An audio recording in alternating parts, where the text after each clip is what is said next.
90% dos contadores estão cometendo esse erro. Estão deixando de ganhar mais de R$ 5.000 por mês vendendo o seu tempo, vendendo a sua hora, vendendo os seus sonhos para o CLT. Beleza?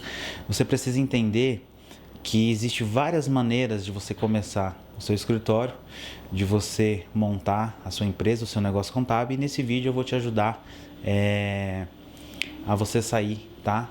Dessa crença que está te limitando, né? Esse pensamento, coisas que estão enraizadas lá atrás de você, que você, de tanto ouvir, virou realidade, virou verdade, beleza? Você espera ter, né, uma estrutura perfeita, você espera ter um momento perfeito, e essa situação ela nunca vai existir, tá? Porque essa estrutura perfeita, esse momento perfeito não precisa. O que você precisa é começar a executar os passos. Você precisa de um guia, de um passo a passo. Então eu quero falar para você o seguinte, que você não precisa ter um escritório lindo, maravilhoso, com toda a estrutura para você começar na contabilidade. Ainda mais se você focar no digital, né? No digital você vai precisar do quê? De um computador, você vai precisar de uma impressora, de um webcam, né? Uma estrutura para você gravar os seus vídeos e começar a fazer seu conteúdo. Só que qual que é o erro? Não tem estratégia, não sabe o que fazer para captar cliente.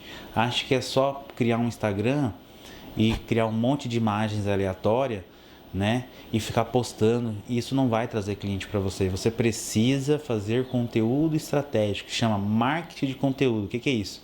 Conteúdo pensado para o seu público-alvo, né? Qual que é o nicho que você vai atender? Porque você precisa ter toda uma estrutura de funil.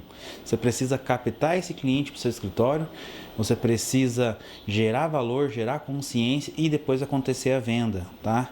Então, o que acontece?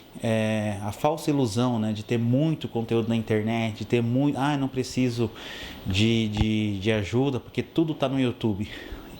Está tudo no YouTube, só que tudo de forma solta, sem um passo a passo. Muita gente fala uma coisa, muita gente fala outra coisa, né? E você fica perdido. Você recebe tanta informação que você não sabe o que fazer, beleza? Você precisa entender o seguinte, que o cliente ele não quer uma estrutura. O cliente ele quer que você resolva o problema dele, ele quer sentir confiança, ele quer que você gere confiança, tá? E para você gerar confiança, você precisa falar diretamente para ele, mostrar que você entende o nicho dele, né?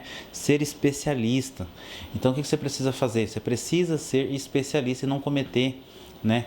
90% dos contadores estão cometendo esses erros, achando que precisa ter uma big e mega de uma estrutura, e aqueles que estão fazendo, muitas vezes estão fazendo de forma errada, sem um método, sem um passo a passo. Pega lá, cria um Instagram, publica um monte de conteúdo aleatório e que não agrega valor. E você tem que entender que o empresário, ele, até o jeito de falar com ele tem que ser de forma diferente, porque ele não é um contador, ele não fez faculdade 4 anos, entendeu? Ele sabe do operacional dele, ele sabe do negócio dele. Então, você como profissional tem o dever de saber se comunicar, beleza? Então, você precisa entender que você não precisa de um big, de um escritório, você precisa de uma estrutura mínima e criar conteúdos exatos, específicos para ajudar o seu público e ajudar a sua audiência. Eu tenho certeza que se você tirar essa crença que você precisa de um escritório e começar a criar o seu próprio escritório, começar a criar o seu conteúdo de forma estratégica, começar a fazer um funil de vendas, começar a captar esse cliente, em menos de 30 dias você já não vai estar mais no CLT se você estiver no CLT. E se você já tem alguns clientes, você vai conseguir escalar, né? Não ficar ali, cada 6 meses entra um cliente, olha lá. É todo mês entrando um cliente, é toda semana entrando um cliente, orçamento todos os dias. É isso que você precisa, de um método validado para te ajudar a crescer o seu negócio.